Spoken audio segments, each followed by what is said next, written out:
চন্দন সেন, আমাদের বাংলা টাইমস চ্যানেলে আপনি স্বাগত, নমস্কার। আমাদের অনুষ্ঠান তারকার সঙ্গে আমি শঙ্কর। আজকে আমাদের তারকা চন্দন সেন।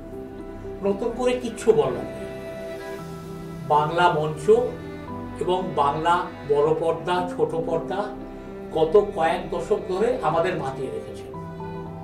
সেই চন্দনদার মুখোমুখি আজকে আমরা। ধন্যবাদ চন্দনদা আমাদের এখানে আসার জন্য। Thank you. কেমন আছেন? এই মুহূর্ত পর্যন্ত ভালো আছি। শরীর? এই মুহূর্ত পর্যন্ত ভালো আছে। আপনি তো নাটকে আছেন, সিনেমাতে আছেন, ওটিটিতে আছেন, মানে ধর্মে জিরাফে সব জায়গায়। পেশা হিসাবে এটা থাকতে হবে। আর নাটকটা তো হচ্ছে এখানে যা রোজগার করি সেটা ওখানে গিয়ে খরচা করে করতে হয়। কোনটাকে বেশি প্রেফারেন্স দিচ্ছেন, নাটক না কেন? দেখুন, জীবনে একটা আপনাকে বাঁচার জন্য একটা পেশা বাঁচতে হবে। আর শুধু পেশাগতভাবে রোজগার করে তো বেঁচে থাকা যায় না। মগজ বলে একটা ঘটনা আছে, সেই মগজের খোরাকের জন্য অন্য একটা কিছু করতে হবে। অনেকে অনেক কিছু করেন,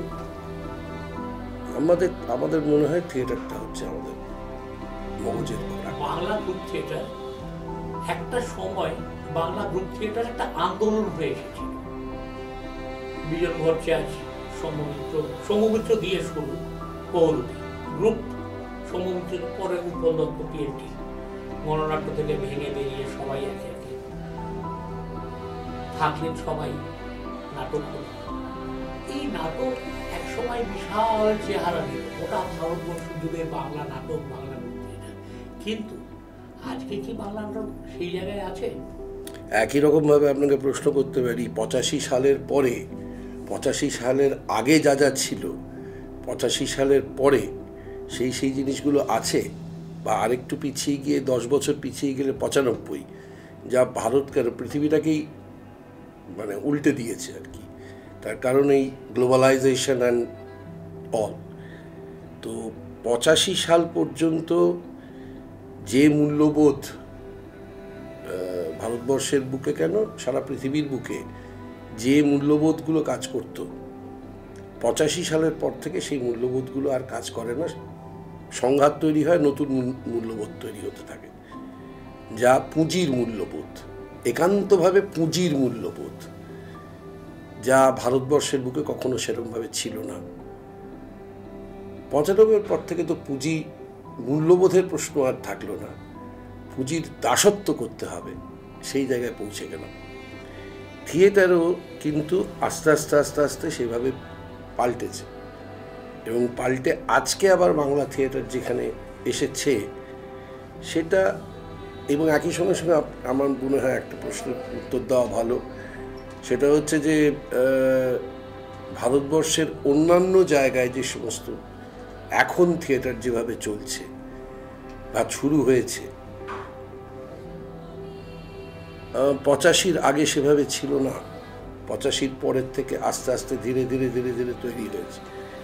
এবং আরও একটা বিষয় হচ্ছে যে তখন সিনেমা, যাত্রা, কীর্তন, মানে আমাদের লোকাঙ্গিকের যাবতীয় এগুলো ছাড়া কোনো অপশান ছিল না। 95-এর পর থেকে অপশানের সংখ্যা বেড়েছে, অনেক বেড়েছে।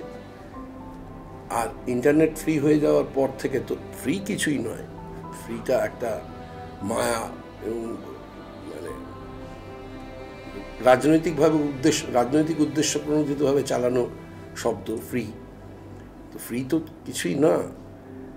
তো সেটা আসার পর থেকে তো ফলত থিয়েটারের সে আবার আরও একটা কথা আপনাকে বলছি, বাংলা থিয়েটার কিন্তু সে অর্থে গ্রামে গঞ্জে তার এত প্রবল উপস্থিতি ছিল না, যে উপস্থিতিটা কলকাতা শহরে ছিল। 78-এর পরে গ্রামে গঞ্জে থিয়েটারের একটা উপস্থিতি শুরু হতে শুরু করে, যা আবার 95-এর মধ্যেই মোটামুটি একটা সেটেল অবস্থায় চলে যায়, যা 2008-9-এর পর থেকে আবার অন্তর্হিত হতে শুরু করে। এখন তো ডিজে এবং মন্দাকিনী ডান্সে রমরমা আর কি। না, একটা কথা আপনাকে আমি এই জায়গাটা একটু কন্ট্রাডিক্ট করছি, সেটা হলো ধরুন নবান্ন, নিচের মহল, এই নাটকগুলো বা অসংখ্য বাদল সরকারের মতো যারা রাস্তায় নাটক করতেন বা গণনাট্য সংঘ রাস্তায় নাটক করত, এই যে নাটকগুলো এগুলো প্রতিবাদী চেহারা নাটক বাংলাতে এখান থেকে শুরু। তো এই জায়গা থেকে কি গ্রামে যেত না? গ্রামে তো যেত কম। আমরা ধরুন ঋত্বিক ঘটকের একটা সিনেমা ডকুমেন্টারি আমার খুব ছোটবেলায় দেখা, আমি রিসেন্টলি আবার দেখলাম, আমার লেনিন। ওখানে এই ডকুমেন্টারিটা হচ্ছে একটা যাত্রা রেখে, লেনিনকে নিয়ে যাত্রা, কি নাটক সেটা যাত্রাও হতে পারে না, ইট ওয়াজ নট ডিফাইন্ড, এটা পরিষ্কার নয়, কিন্তু হচ্ছে ওটাকে নিয়েই সিনেমাটা ডকুমেন্টারিটা। তারপরে ব্লাবলাটা, এই যে জায়গাটা গ্রামের মানুষের কাছে পৌঁছচ্ছে। এখন গ্রুপ থিয়েটার গ্রামের মানুষের কাছে পৌঁছয়নি, সেটা গ্রুপ থিয়েটার ব্যর্থ। আমি রতন থিয়ানের কথা শুনেছি, তিনি নাটক নিয়ে মণিপুরের গ্রামে অভিনয় করেছেন। বিজয় তেন্ডুলকাররা যখন ঘাসিরাম কোতোয়াল ইত্যাদি করতেন, তখনও শুনেছি যে মহারাষ্ট্রের গ্রামে গিয়ে তারা নাটক করেছেন। আমাদের সালগুলো তাকিয়ে দেখুন। হ্যাঁ, এটা অনেক পেছনে। আমি আবার বলছি যে তাহলে আপনি বলতে চাইছেন যে মানুষের চাহিদা সেটা শিফট করছে, যে মানুষ তার পছন্দটাকে শিফট করছে। তাহলে সেটা তো স্বাভাবিক, কারণ পরিবর্তন তো বাধ্য, সেটাকে তো আপনি অ্যাভয়েড করতে পারবেন না। পরিবর্তনটাই সত্যি। মানে সময়ের সঙ্গে সঙ্গে যে অর্থনৈতিক রাজনৈতিক পরিস্থিতি পাল্টাচ্ছে, সেই সঙ্গে সঙ্গে তো তার সামাজিক অবস্থানও পাল্টে যাচ্ছে। তো সেই পাল্টানো সময় অনুযায়ী তৎকালীন সময়ে থিয়েটার একমাত্র অপশন ছিল মধ্যবিত্ত বাঙালির কাছে, কলকাতার মধ্যবিত্ত বাঙালির কাছে। তার পরবর্তী ক্ষেত্রে 85 পর থেকে 83-তে টেলিভিশন এসে গেল, 85-তে সে হেঁড়ে বসলো, ফলত তারপরে আর 95-তে তো ভুবনায়ন ঢুকে পড়লো, ফলত অপশন প্রচুর। ফলত থিয়েটারের তখন যে কি উজ্জ্বল্য ছিল, সেই উজ্জ্বল্য তো কমতে বাধ্য। তার সঙ্গে সঙ্গে আমাদের যে মানে যাকে বলে হচ্ছে পেশাদার থিয়েটার, সেটাও তো বন্ধ হতে পারবে। মঞ্চের থিয়েটার মানে যেটা পেশাদার মঞ্চের থিয়েটার, সেগুলো নাম জীবন কতদিন চলেছে। আবার বলছি, আজকের তারিখে হলো আমি সন্দেহ প্রকাশ করি, আজকের তারিখে যদি নাম জীবন হতো এবং কাশী বিশ্বনাথেই হতো, তাহলে আমি সন্দেহ প্রকাশ করি যে ওই রকমভাবে চলতো কিনা। এবারে আপনার একটা ছবি আমরা সদ্য দেখলাম, মানিক বাবুর মেঘ, ছবিটা নন্দন 2 নম্বর হলে আমরা দেখলাম, দেখে বেরিয়ে এলাম। আমার পাশ দিয়ে একজন বয়স্ক মহিলা যাচ্ছিলেন, তিনি ইংরেজিতে তার সঙ্গীকে বলছেন যে দেখলি ছবিটা? সেগুলো হ্যাঁ দেখলাম। আমার মনে হয় বাংলা চলচ্চিত্র না আরেকজন তুলসী চক্রবর্তীকে পেলেন। তো কি বলবেন? না, একেবারেই ঠিক না। আর সেটা খুব ভয়েরও কারণ। সেটা যদি মানে তুলসী চক্রবর্তীর প্রায় না খেতে পেয়ে জীবন কাটিয়েছেন, আমার হলে খুব বিপদে পড়ে যাব। আর আমি তুলসী চক্রবর্তী বা রবি ঘোষ বা ভানু বন্দ্যোপাধ্যায় বা জহর রায়, এদের কি বলবো, মানে পায়ের পাতার যোগ্যও নই। তো সুতরাং আমি এই অভিনয়টা তো রবি ঘোষের অভিনয় নয়, এগুলোটা আমরা পরস্পরের তুলসী চক্রবর্তী দেখেছি হয়তো, কিন্তু আমি এই যে এক চোখে হাসা অন্য চোখে কাঁদা, আমি তো মনে হয় বাংলা চলচ্চিত্রে আমি আর কাউকে দেখিনি মানিক বাবুর নিয়ে। সেগুলো আপনাদের আমার প্রতি, দেখেছিলাম তুলসী চক্রবর্তীতে। সেগুলো আমার প্রতি আপনাদের একটু স্নেহ প্রকাশ, কিন্তু আমি একেবারেই মনে করি না। আমি ওনাদের সমকক্ষর কথা বা ওই সঞ্জয়দা ওনার একটা বক্তব্যে বলেছেন যে পরাজয় একমাত্র চন্দনের হতে পারত এদের কাছে, কিন্তু এই পরাজয়টা মানে সৌভাগ্যের পরাজয়। কিন্তু আমি সঞ্জয়দাকে বলে উঠতে পারিনি কখনো যে তুলনাটাই করা যাবে না, এটা তুলনা নয়, দুটো একেবারেই। আপনি স্টার জলসায় সিরিয়াল করতাম। হ্যাঁ, তো আপনি অন্য জায়গাতেও সিরিয়াল করেছেন, বাংলা সিরিয়াল। আপনি বোধ সম্পন্ন অভিনেতা, সবাই জানে, কিভাবে দেখেন? দেখুন, সিরিয়াল আমি মূলত বেশিরভাগ কাজ করেছি হচ্ছে ব্লুজে, মানে আমাদের চক্রবর্তীর ওখানে, এবং তার থেকেও বেশি মাত্রায় কাজ করেছি বা কাজে সুযোগ করে দিয়েছেন রাদার, আমার বলা ভালো যে আমাকে সুযোগ দিয়েছেন ম্যাজিক মোমেন্টস, রীনা গাঙ্গুলি এবং শৈবাল ব্যানার্জি।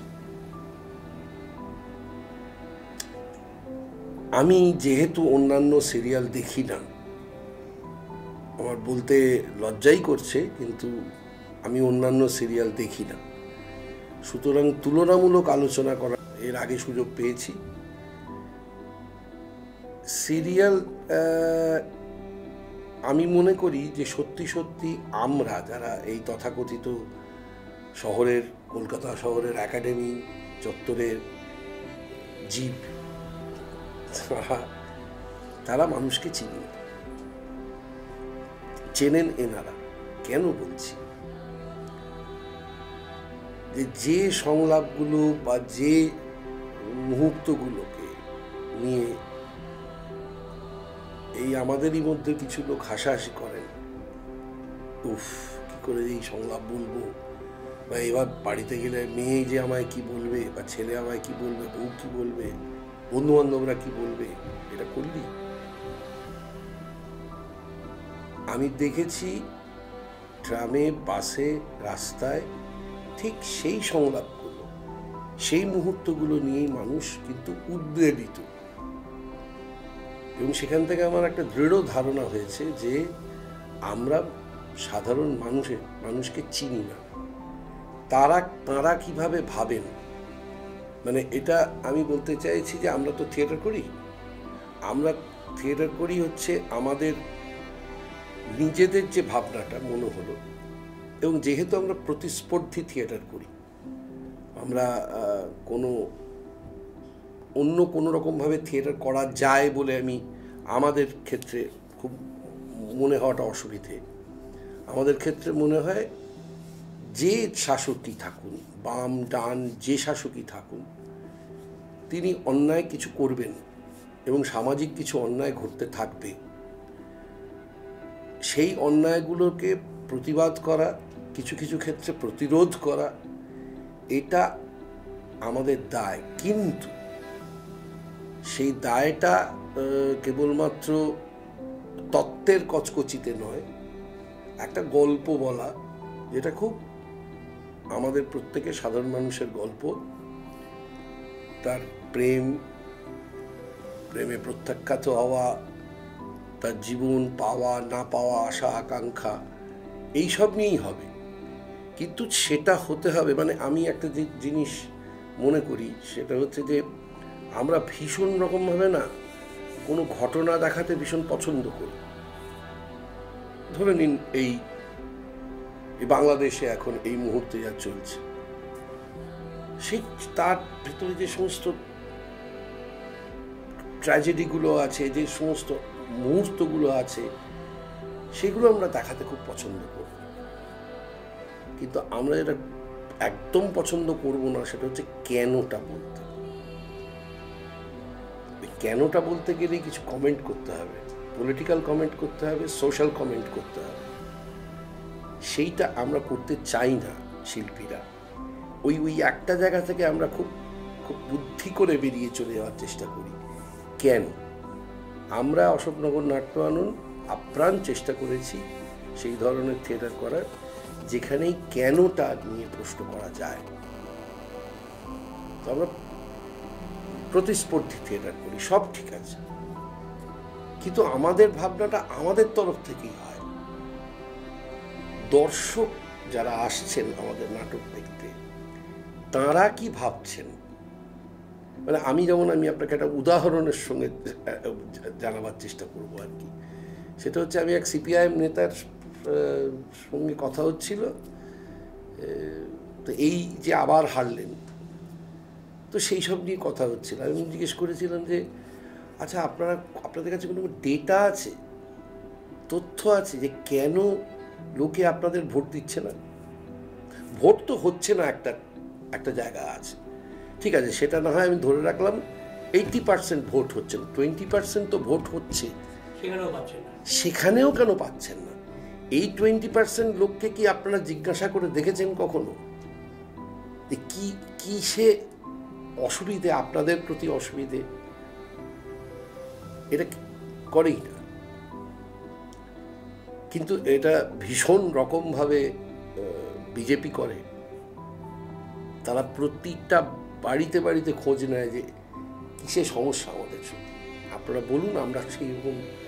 এর জন্যই ওদের ওই প্রচারক শব্দটা খুব একটা জরুরি শব্দ ওদের কাছে। আরএসএস বলে, আমি বলছি আরএসএস এরই তো রাজনৈতিক ইয়েটা হচ্ছে বিজেপি, তো ফলত ওইটা করার, ওই ডেটাটা কালেক্ট করার চেষ্টা করে যে কিসে অসুবিধে হচ্ছে, ওইখানেই ওরা সফল। এবং সিপিআইএম যতদিন না পর্যন্ত এই প্রচারকের মতো করে তাদের কর্মীদের তৈরি করতে পারবে, আমি বলছি একদম বিজেপির যেমন প্রচারকদের মানে জীবনের তৃতীয় এজেন্ডা হচ্ছে প্রচার করা, যিনি আমার মতের পক্ষে নন তাকে গিয়ে ক্রমাগত তাকে বলতে থাকা, কথা বলতে থাকা, এটা হচ্ছে তার জীবনের তৃতীয় এজেন্ডা। বেঁচে থাকছেন ততক্ষণ এটা করছেন। এইটি যদি সিপিআইএম এর বা কোনো কমিউনিস্ট পার্টির কর্মীদের না হয়, তাহলে সেই কমিউনিস্ট পার্টিটা বা সেই পলিটিক্যাল পার্টিটা বেশি দিন টিকবে না। আমি শেষ করে নিই, সেটা হচ্ছে ঠিক এই কারণের জন্য। আপনি বললেন না সিরিয়াল, এরা এক ধরনের ডেটা কালেক্ট করে, সেই ডেটার উপর ডিপেন্ড করেই হোক আর নিজেদের ভাবনার প্রতিফলনে হোক, এরা কিন্তু এমন সাবজেক্ট, আমি লীনার কথাই বলবো, লীনা গাঙ্গুলির কথাই বলবো, যে লীনা গাঙ্গুলি কিন্তু টেলিভিশনের মধ্যে এমন সাবজেক্ট এনে ফেলেছেন যে সাবজেক্টটা ভীষণ যে কোনো মহিলাকে খুব স্ট্রং করে। এই মুহূর্তে এই চূড়ান্ত পুরুষ শাসিত একটা আধা সামন্ততান্ত্রিক দেশে এই ভাবনাগুলো আসাটা খুব জরুরি ছিল, যেটা হয়তো যেখান থেকে ওরা বুঝতে পারবে। আমি একটা ইনভলভমেন্টের কথা বলছি। একটি পরিবার, স্বামী স্ত্রী বাচ্চা, স্বামী অফিসে থাকেন, বাচ্চাকে নিয়ে পাশে বসে 5 বছরের ছেলে, স্ত্রী ভদ্রমহিলা সিরিয়াল। এবার একদিন বাচ্চাটি সিরিয়াল দেখতে দেখতে তার টয়লেট গেছে, সে চলে গেছে, যাওয়ার সময় মাকে বলে গেছে আমি যাচ্ছি, কি করে বলবে, চলে গেল। ফিরে এলো, ফিরে এসে মাকে জিজ্ঞেস করল, মা কি দেখলেন, ছোটবেলার ব্যবসাটা হয়ে গেল। এই যে ইনফরমেন্ট বুঝবার কাজে বাচ্চা একটা কথা জিজ্ঞেস করছে, যেটা খুব বয়স্কদের কথা, কিন্তু ইনফরমেন্ট, এই ইনফরমেন্টটা বাংলা সিনেমাতে গিয়ে করছে না। দেখুন, আমি একটা কথা বলছি, সেটা হচ্ছে যে অভিনেতা হিসেবে একটা কথা বলতে পারি আপনাকে, সেটা আপনি ইনভলভমেন্টের কথা বলবেন, তো অভিনেতা হিসেবে একটা কথা বলতে পারি, সেটা হচ্ছে টেলিভিশন সিরিয়াল করা হচ্ছে সবচেয়ে কঠিন কাজ। কারণ অধিকাংশ ক্ষেত্রে কেউ দেখে না, শোনে, রান্নাঘর থেকে শোনে, পাশের ঘর থেকে শোনে, কিন্তু চলে। এবং ওই পার্টিকুলার মোমেন্টসগুলোতে এসে হাজির হয়ে যায়। একজন বা দুজন বসে থাকেন, এবার ওটা ঘটছে বললে আবার ওই যে যেখানে যা যা কাজ করছিলেন তারা থামিয়ে আবার চলে আসেন। এবং কেন ভীষণ কঠিন কাজ। দেখুন, সিনেমা হল বলুন, থিয়েটার হল বলুন, সেখানে কিন্তু আলো টালো নিভিয়ে আপনার মনঃসংযোগকে একদিকে নিয়ে যাচ্ছে।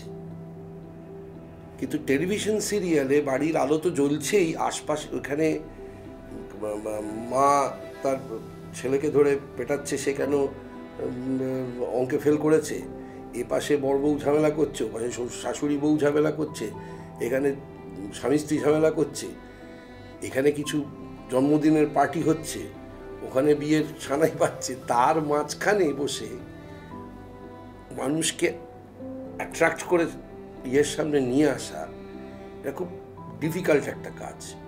1 নম্বর। 2 নম্বর হচ্ছে, আপনি সিনেমার যে ব্যাকরণ আছে, তার যে লেন্সিং আছে, সেগুলো এই সিরিয়াল করতে গেলে কিন্তু সিনেমা, থিয়েটার, যাত্রা এই তিনটেই করে যেতে হবে, according to the lensing, according to the situation, according to the script.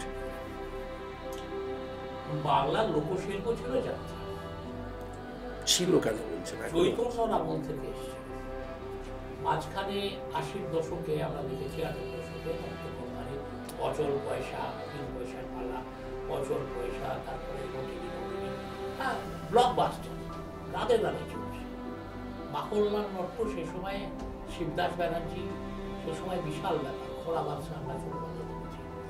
সেই যাত্রা কি এখনো সেই জায়গায় আছে? আমি মনে করি এখনো সেই জায়গায় আছে, এবং এখনো তার জনপ্রিয়তার ঘাটতি কোথাও পড়েনি। আপনি কাকলি চৌধুরীর নাম শুধু কোথাও একটা উচ্চারণ করলে আবার একই কথা, কিন্তু আপনার এই যে আপনি এখন যে কথাগুলো বলছেন একই কথা, তখন কারণ কোথাও কোনো অপশান ছিল না, একটাই অপশান ছিল, যাত্রা।